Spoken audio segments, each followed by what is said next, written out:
तो हेलो दोस्तों, हम लोग बहुत दिन से वेट कर रहे थे कि कब हमारा क्लास 12 का poetry chapter number 3 now the are leaves are falling fast start होगा। तो आज उसी चीज़ को मैंने वीडियो बनाया है और बहुत ही अच्छी तरीके से इस वीडियो में देखने वाले हैं। चलिए देर किस बात की करते हैं, आइए स्टार्ट करते हैं वीडियो को। अब ये जो चैप्टर है लिखा गया है W.H. ऑर्डन द्वारा। ठीक है, एक तरह से इसमें जो ऑटमन सीजन होता है और इसमें 20 लाइन है। प्रत्येक लाइन को 5 क्वाड्रेंट्स द्वारा क्या किया गया है, डिवाइड किया गया है। इसमें जो रेम्स का स्कीम है प्रत्येक क्वाड्रेंट ए बी बी द्वारा है। इस थ्योरी इस पोइट्री का मेन थीम यह है कि downfall of the society of death. जितनी भी सोसाइटी में लोग इंसान है वो सब क्या एक दिन पर दिन डेथ होता जा रहा है, डाउनफॉल होते जा रहा है। ठीक है, जो भी इंसान यहाँ पर आया है सबको एक न एक दिन क्या जाना है, ग्रेव्स में जाना है, मतलब कब्र में जाना है, सबको मरना है उस सोसाइटी को। इसी पर आधारित है हमारा now the leaves are falling fast. तो चलिए अपना देखते हैं, फर्स्ट स्टैंडर्ड को स्टार्ट करते हैं। तो स्टार्ट करने से पहले थोड़ी सी जानकारी जान लेते हैं वाइस्टन हग ऑर्डन द्वारा। इनका जो जन्म हुआ था 21 फरवरी 1907 में हुआ था। ठीक, 21 फरवरी 1907 को हुआ था। इनका जो डेथ हुआ तो 29 सितंबर 1973 को हुआ था। ठीक है, ये एंग्लो अमेरिकन पोएट थे। इनका जो मेन वर्क कंटेंट रहता था पॉलिटिक्स पर, मॉरल, लव एंड रिलीजन पर मेन डिस्कशन हुआ करते थे। फेमस जो वर्क इन्होंने किया जो है मेमोरीज ऑफ W.B. यथ एंड ऑनो सिटीजन हो। ठीक है, ये सब इनका माना जाता है कि फेमस वर्क था। ये छोटा सा जानकारी था, 1-2 नंबर का सवाल जो एग्जाम में पूछ लेता है आप सभी लोग को। तो आप लोग प्लीज़ इसका बर्थ और डेथ और कहाँ रहते थे, फेमस वर्क जो है याद कर लीजिएगा। चलिए अब स्टार्ट करते हैं हम लोग। तो फर्स्ट स्टेंजर में हम लोग का यह है कि now the leaves are falling fast. ठीक है, अब देखिए जो बोल रहा है कि अब जो ये पत्ते हैं वो बहुत तेज़ी से क्या रहे हैं, गिर रहे हैं। लीव्स गिर रहे हैं, क्यों गिर रहे हैं? क्योंकि जो ऑटमन सीजन होते हैं, ऑटमन सीजन में बहुत तेज़ी से हवाएं चलती हैं। तो हवा चलती हैं तो क्या पतझड़ का मौसम होता है, तो पतझड़ के मौसम में पत्ता तो गिरेगा ही ना। तो वही बोल रहा है कि जो पत्ते हैं बहुत तेज़ी से क्या हो रहे हैं, फॉल हो रहे हैं। ठीक है, और देखते हैं दूसरे स्टेज में बोलता है कि nurses flower will not last. अब आपको फ्रेंड यहाँ समझना है कि नर्सेस फ्लावर के मतलब क्या होते हैं। ठीक है, और बताएंगे इंटरनल इसका क्या मतलब है, इंटरनल पोइट्री का मतलब क्या बता रहा है, नर्सेस फ्लावर का मतलब क्या है। तो देखिए नर्सेस फ्लावर का मतलब होता है नर्स कि नर्स पेड़ के नीचे उगने वाले फूल। देखिए आप ऐसे समझिए कि जो नर्सेस फ्लावर हैं एक बड़े बड़े पेड़ या गार्डन के आसपास या उसके सहारे आसपास जो होते हैं पेड़ लगे होते हैं, उस पेड़ के नीचे ये जो छोटे छोटे पेड़ होते हैं वही नर्स फ्लावर होते हैं। तो कहने का मतलब यह है जो नर्स फ्लावर होते हैं विल नॉट लास्ट, ये भी टिकने वाले नहीं है। ठीक है, ये भी जब पत्ते तेजी से ऑटमन सीजन में पतझड़ के मौसम में गिरते हैं तो ये छोटे छोटे जो नर्स के फ्लावर हैं वो भी ख़त्म हो जाते हैं, लास्ट हो जाते हैं। ठीक है, और नीचे देखते हैं, और नीचे टॉपिक में यह है तीसरा स्टेंजर में देखते हैं क्या है। तीसरे लाइन में बोला है कि nurse to the graves are gone. कह रहा है कि नर्सेज जो होते हैं वह भी, ग्रेव्स का मतलब दोस्तों होते हैं कब्र। तो नर्स जितने भी होते हैं वो दिन पर दिन क्या हो जाए, सब कब्र में चले जाएंगे। ठीक है, यहाँ नर्सेज डिनोटेड करता है, बताएं क्या आप लोग को, यहाँ पर नर्सेज बिल्कुल भी प्लान को डिनोट नहीं कर रहा है। इंटरनल मीनिंग इसका ये होना चाहिए कि जो नर्सेज होते हैं, नर्सेज डिनोट करता है चिल्ड्रेन को, जो हमारे जनरेशन है वो भी क्या दिन पर दिन कब्र में चले जाएंगे। उनका भी एक ऐसा समय आएगा जो सभी लोग क्या है कब्र में जाएंगे, डेट का सबका मजा चीखना है। ठीक है, देखिए नर्स मतलब छोटा पौधा जिसमें बताया गया है, पेड़ के नीचे छोटा छोटा जो पौधे होते हैं वह उनके सहारे पेड़, बड़े पेड़ के सहारे टिके होते हैं। उसी तरह जो नर्सेज हुआ, जो हमारे चिल्ड्रेन हैं, धीरे धीरे क्या पेरेंट के ऊपर डिपेंड रहते हैं, टिके रहते हैं। और धीरे धीरे क्या होता है उनका जब एज बढ़ता है तो अपने टोटली डिपेंड होते हैं और उस एज में जाने की स्थिति आ जाता है, जो बूढ़े हो जाते हैं, बाल पक जाते हैं, उसके बाद क्या उन लोग को होना पड़ता है, मरना पड़ता है। तो वह सबको क्या जाना पड़ता है, कब्र में जाना पड़ता है, मरना पड़ता है। तो उसी तरह जो नर्स डिनोट कर रहा है हमारे जनरेशन को डिनोट करता है।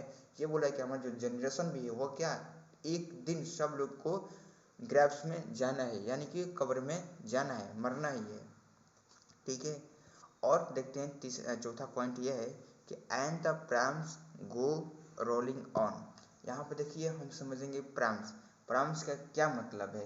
प्राम्स का मतलब होता है कि ऐसा गाड़ी, ऐसा पालने वाले की, जो बच्चों का खिलाड़ी जो गाड़ी होते हैं, जो जाते हैं हम लोग मॉल में जाते हैं तो बहुत सारे सामान होते हैं। ठीक है, सामान क्या होते हैं, रखे होते हैं, उस पर रख कर सारे सामान को लेते हैं और जाके वहाँ पर जो बिल पे होता है वहाँ पर दिखाते हैं ये सामान हमने लिया है। तो जो सामान लेते हैं उस गाड़ी पर, बच्चों की जो गाड़ी होते हैं, वह जो उसमें रोलिंग लगा होता है, तो वो वहाँ पर जो डिनोट कर रहा है, गाड़ी डिनोट नहीं कर रहा है, वहाँ पर डिनोट कर रहा है चिल्ड्रेन को। तो ये जो हमारे चिल्ड्रेन है ये भी क्या एक न एक दिन वो रोलिंग ऑन, यानी कि वो रोलिंग ऑन का मतलब होता है चलना, वो भी एक दिन क्या चले जाएंगे, इस दुनिया से चले जाएंगे।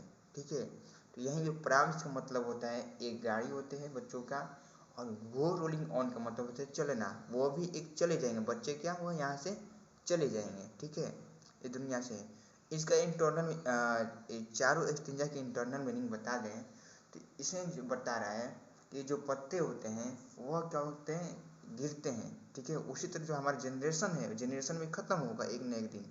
और जो नर्स फ्लावर है, यानी कि जो छोटे छोटे बच्चे हैं वो भी खत्म हो जाएंगे, सबको एक दिन कब्र में जाना है। ठीक है, दिन पर दिन चले जाएंगे। चलिए जाते हैं अब दूसरे स्टेंजा पर। हम लोग बोलता है कि whispering night bowers left and right. देखिए समझते हैं, वेस्परिंग नाइट बावर्स, नाइट बावर्स का मतलब होता है पड़ोसी, और वेस्परिंग का मतलब होता है फुसफुसाना। लेकिन वहाँ पर ये डिनोट नहीं कर रहा है, डिनोट यहाँ पर यह है कि जो हमारे लेफ्ट एंड राइट साइड में जो खड़े होते हैं वह होते हैं मृत्यु के देवता। ठीक है, मृत्यु का डेट ऑफ गॉड बोल सकते हैं, इंग्लिश में डेट ऑफ गॉड, यानी कि जो देवता होते हैं, मृत्यु का देवता, आसपास जो यमराज होते हैं। ठीक है, जो हमारे आसपास जो खड़े होते हैं वो लोग क्या करते हैं हमारे। और दूसरे पॉइंट में plugs us for the real delight. यहाँ पर दोस्तों प्लग्स और डिलाइट का मतलब समझिएगा। प्लग्स का मतलब होता है तोड़ना, और डिलाइट का मतलब आनंद होता है, खुशी होता है। ठीक है, तो ये जो हमारे आसपास लेफ्ट राइट जो देवता होते हैं, ठीक है, देवता, मृत्यु का देवता हो, जो हमारे रियल लाइफ का, यानी कि रियल वास्तविकता लाइफ का जो डिलाइट होते हैं, खुशी होती, उसको हमेशा तोड़ते रहते हैं, उसको हमेशा छीनने की कोशिश करते हैं। क्योंकि एक दिन आएंगे आसपास जो मृत्यु के देवता होंगे, किसी न किसी को तो मारेंगे, जिसका दिन फूट जाएगा वो तो मरेगा ही ना। तो जब मरेगा तो उसका जो क्या हमेशा खुशी तो ख़त्म हो गया ना, आसपास उसका पड़ोसी का, उसका फैमिली का, वो क्या खुशी तो लेके चले गए, जो रियल डिलाइट था वो ज़िंदगी में वो तो ख़त्म हो गया। ठीक है, चलिए आगे बढ़ते हैं हम लोग, देखते हैं। And the active hand must freeze lonely on the separate knee. ये बोला कि जो हमारे एक्टिव हैंड पहले थे, जो काम किया करते थे, हर चीज़ में एक्टिव थे, वो भी हार्ट हमारा क्या होगा, ये जो हमारा हैंड है वो फ्रीज रहेगा, पूरी तरह फ्रीज है, ये भी काम करना बंद कर देगा। जो कल तक बाइक चलाता था, कल तक लड़कियों को बाय बोलता था, कल तक जो हैंड हमारे हाथों से खाना खाते थे, हमारे हाथों से दूसरे द्वारा सेवा किया जाता था, वह सब हैंड जो होगा रियल लाइफ में काम करना बंद कर देगा। और बोल रहा है कि लोनी, यानी कि अकेले हमें घुटनों पर सेपरेट रहना पड़ेगा। हमारी ये जो नींव होता है, जो घुटना हो गए, अपने घुटना पर अकेले खड़ा रहना पड़ेगा। समझ में आया?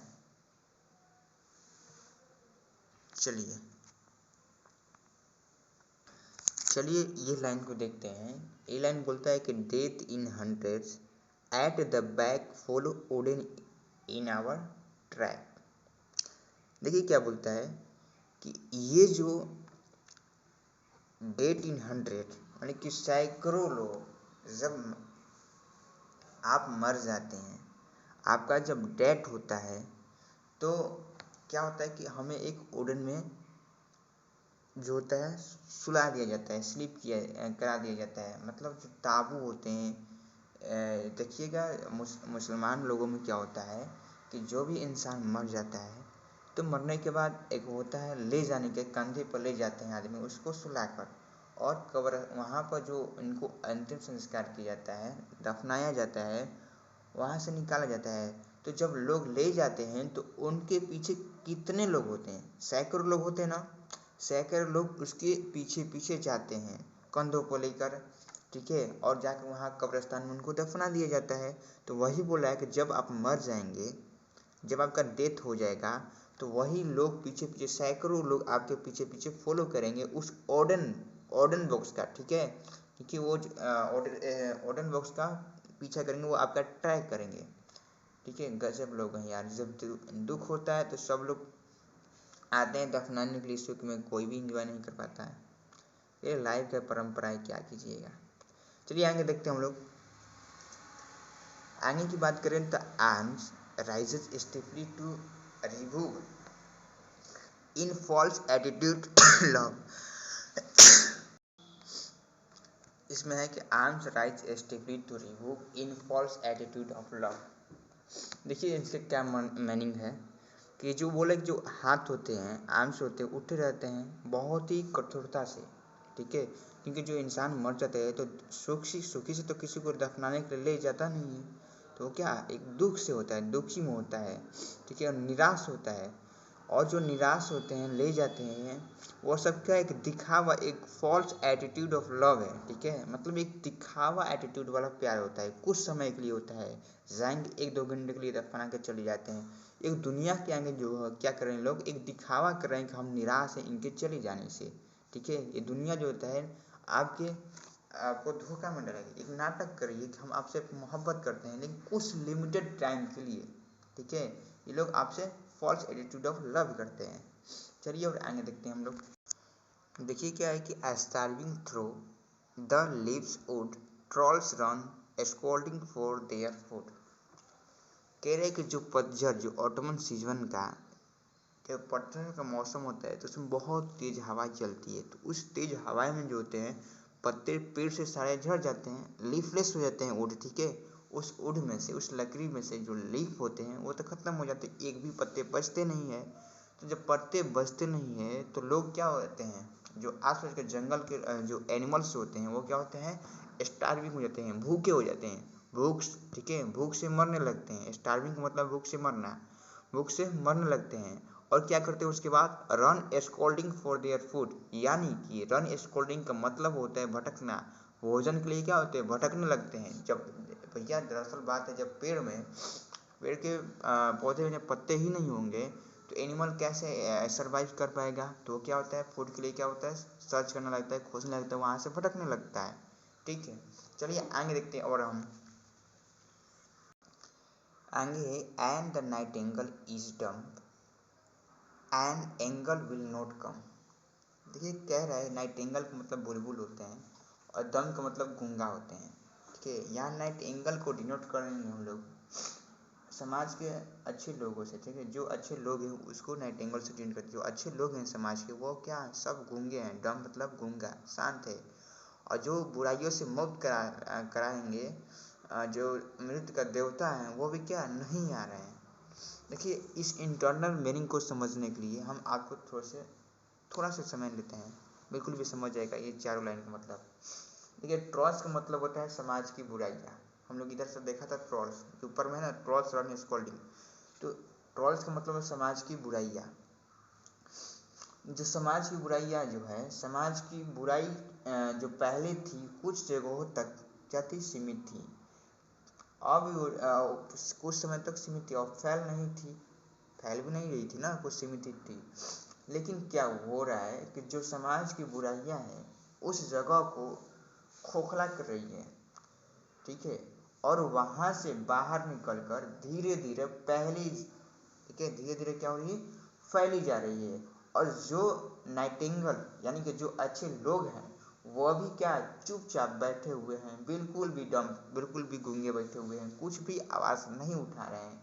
और साथ ही साथ जो एंगल हैं, ठीक है, साथ साथ जो एंजल हैं वह एंजल भी बुराइयों से मुक्त जो दिला सकते हैं, वो भी क्या हुए हैं, शांत बैठे हैं। गलत आदर्शों से जो बाहर भगा सकते हैं, निकाल सकते हैं, वो भी क्या है, विल बी नॉट कम, वो भी नहीं आ रहे हैं।